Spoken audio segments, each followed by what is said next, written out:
وَإِذِ ابْتَلَى إِبْرَاهِيمَ رَبُّهُ। আল্লাহ তাআলা মুহাম্মদ সাল্লাল্লাহু আলাইহি ওয়াসাল্লামকে স্মরণ করিয়ে দিচ্ছেন, হে নবী আপনি স্মরণ করুন সেই সময়ের কথা যখন ইব্রাহিম আলাইহিস সালামকে আমি পরীক্ষা নিয়েছিলাম। ফাআতাম্মাহু, তিনি যে কয়টা পরীক্ষা দিয়েছিলেন সব কয়টি পরীক্ষায় হযরত ইব্রাহিম আলাইহিস সালাম শতভাগ উত্তীর্ণ হয়েছেন। সুবহানাল্লাহ। সেই পরীক্ষাগুলো যেন তেন কোনো পরীক্ষা ছিল না। পরীক্ষাগুলোর শুনলে ইব্রাহিম আলাইহিস সালামের জীবনে যে পরীক্ষাগুলো এসেছে এই পরীক্ষাগুলো শুনলে গা শিউরে ওঠে।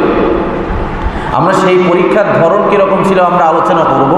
আল্লাহ রাব্বুল আলামিন বলছেন যে ইব্রাহিম যখন পরীক্ষা দিল, পরীক্ষায় উত্তীর্ণ হলো, তখন আমি ইব্রাহিমের শানে ঘোষণা দিলাম, ইন্নী জাঈলুকা লিন-নাসি ইমামা। ইব্রাহিম আমি তোমাকে তামাম বিশ্ব মানবতার নেতা হিসেবে মনোনীত করলাম। সুবহানাল্লাহ। তাহলে নেতৃত্ব দিতে হলে আগে পরীক্ষা দিতে হবে, নেতৃত্ব দিতে হলে আগে স্যাক্রিফাইস করতে হবে, তারপরেই নেতৃত্বের মর্ম বোঝা যাবে। দেখেন ইব্রাহিম আলাইহিস সালামের এই আয়াতে আল্লাহ তাআলা তার নেতৃত্বের ঘোষণা দিচ্ছেন যে তুমি নেতা হবে, কিন্তু তার আগে তিনি কত কঠিন পরীক্ষা উত্তীর্ণ হয়েছে।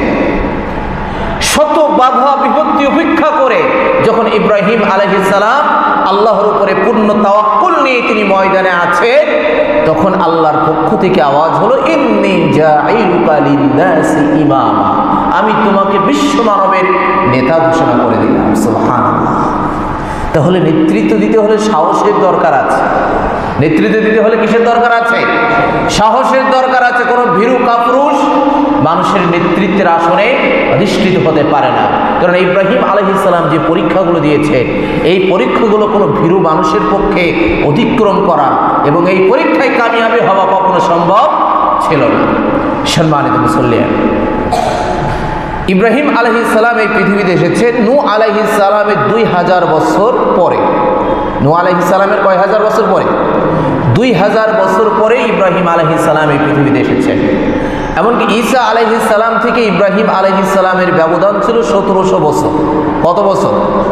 1700 বছর।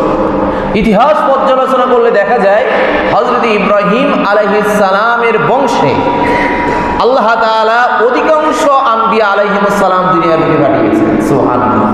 ইব্রাহিম আলাইহিস সালামের বড় ছেলের নাম হচ্ছে ইসমাঈল, আর তার ছোট ছেলের নাম কি? ইসহাক। ইসমাঈল এবং ইসহাক আলাইহিস সালামের বংশে ঈসা আলাইহিস সালাম পর্যন্ত যত নবী এসেছে সবই হচ্ছে ইব্রাহিম আলাইহিস সালামের নাতিপুতি। এমন একটি বরকতময় পরিবার হচ্ছে হযরত ইব্রাহিম আলাইহিস সালামের পরিবার। ইসহাক আলাইহিস সালামের সিলসিলায় প্রায় 43,000 পয়গম্বর এসেছে ধারাবাহিকভাবে। কত হাজার? 43,000 পয়গম্বর এসেছে। কিন্তু ইসমাঈল আলাইহিস সালামের সিলসিলায় মাত্র একজন পয়গম্বর এসেছে। এই 43,000 পয়গম্বরকে বলা হয় বনি ইসরাইল। কি বলা হয়? বনি ইসরাইল। আর ইসমাঈল আলাইহিস সালামের যে চ্যানেল, এই চ্যানেলে একজন পয়গম্বর এসেছেন, তিনি হচ্ছে মুহাম্মদুর রাসূলুল্লাহ সাল্লাল্লাহু আলাইহি ওয়াসাল্লাম। সেজন্য আমরা হচ্ছে বনি ইসমাঈল, আমরা ইসমাঈলের বংশধর। কারণ ইসমাঈল আলাইহিস সালামের চ্যানেলেই মুহাম্মদুর রাসূলুল্লাহ সাল্লাল্লাহু আলাইহি ওয়াসাল্লাম এসেছেন। আর উম্মতে মুহাম্মাদি হচ্ছে ইসমাঈল আলাইহিস সালামের বংশধর। সম্মানিত মুসল্লিয়ান, আল্লাহ তাআলা তার জলিল কদর পয়গম্বর ইব্রাহিম আলাইহিস সালামের কিছু বিশেষত্ব কোরআনের মধ্যে বর্ণনা করেছেন, যে অন্য কোনো পয়গম্বরের শানে আল্লাহ তাআলা বর্ণনা করেন নাই। আল্লাহ রাব্বুল আলামিন কোরআনের মধ্যে বলছেন, ওয়াত্তাখাযাল্লাহু ইব্রাহিমা খলিলা, আমি ইব্রাহিমকে আমার বন্ধু হিসেবে গ্রহণ করেছি। সুবহানাল্লাহ। সুবহানাল্লাহ জোরে বলেন যে আমি ইব্রাহিমকে খলিল হিসেবে গ্রহণ করেছি। কে বলছেন? আল্লাহ বলছেন। ইব্রাহিম আমার খলিল, ইব্রাহিম আমার বন্ধু। এটি ইব্রাহিম আলাইহিস সালামের বিশেষত্ব।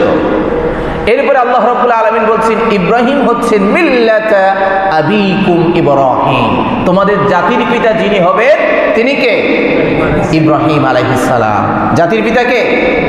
ইব্রাহিম আলাইহিস সালাম। কোরআনের আয়াত, আল্লাহ তাআলা বলছেন জাতির পিতা হবে ইব্রাহিম আলাইহিস সালাম। এরপর আল্লাহ রাব্বুল আলামিন বলছেন ইব্রাহিমের বিশেষত্ব শোনো, ইন্না কাযালিকা নাজিসিল মুহসিনিন, ইব্রাহিম যে পরীক্ষা দিয়েছে, এই পরীক্ষায় আমি আল্লাহ তাআলা ইব্রাহিমকে মুহসিন বান্দাদের অন্তর্ভুক্ত করে নিয়েছি। সুবহানাল্লাহ। মুহসিন যেন তেন বান্দা হতে পারে না, মুহসিন হচ্ছে সবচেয়ে উচ্চ মাকাম। আর আল্লাহ তাআলা বলেন ইব্রাহিম যে পরীক্ষা দিয়েছে, ইন্না কাযালিকা নাজিল মুহসিনিন, আমি এভাবেই আমার মুহসিন বান্দাদের প্রতিদান দিয়ে থাকি। সুবহানাল্লাহ। এরপর আল্লাহ রাব্বুল আলামিন বলছেন, قد كانت لكم أسوة حسنة في إبراهيم, যে ইব্রাহিম আলাইহিস সালামের জীবন আদর্শে, ইব্রাহিম আলাইহিস সালামের জীবনে তোমাদের জন্য উত্তম আদর্শ রয়েছে। সুবহানাল্লাহ।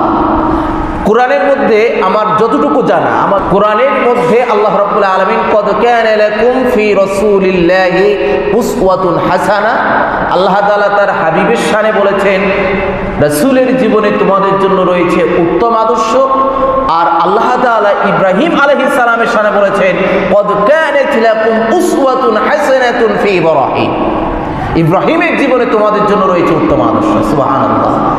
শুধুমাত্র দুইজন পয়গম্বরের শানে আল্লাহ তাআলা উসওয়ায়ে হাসানা, তোমাদের জন্য যে উত্তম আদর্শ, সবার জীবনে আমাদের জন্য উত্তম আদর্শ, কিন্তু কোরআনের মধ্যে স্পেসিফিক আল্লাহ তাআলা গুরুত্বের সাথে ইব্রাহিম আলাইহিস সালাম এবং মুহাম্মদ রাসূলুল্লাহ সাল্লাল্লাহু আলাইহি ওয়াসাল্লামের শান বর্ণনা করেছে।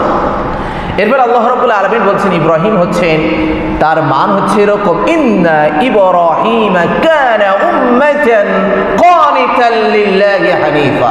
সুবহানাল্লাহ। যে ইব্রাহিম আলাইহিস সালাম হচ্ছেন একটি উম্মাহ, একটি উম্মাহ। উম্মাহ মানে জাতি। জাতি কি একজন হতে পারে? বলেন তো, জাতি কি একজন মিলে কি জাতি হয়? হয় না। জাতি হতে গেলে অনেক জনগোষ্ঠীর দরকার হয়, সেটিকে আমরা কি বলি?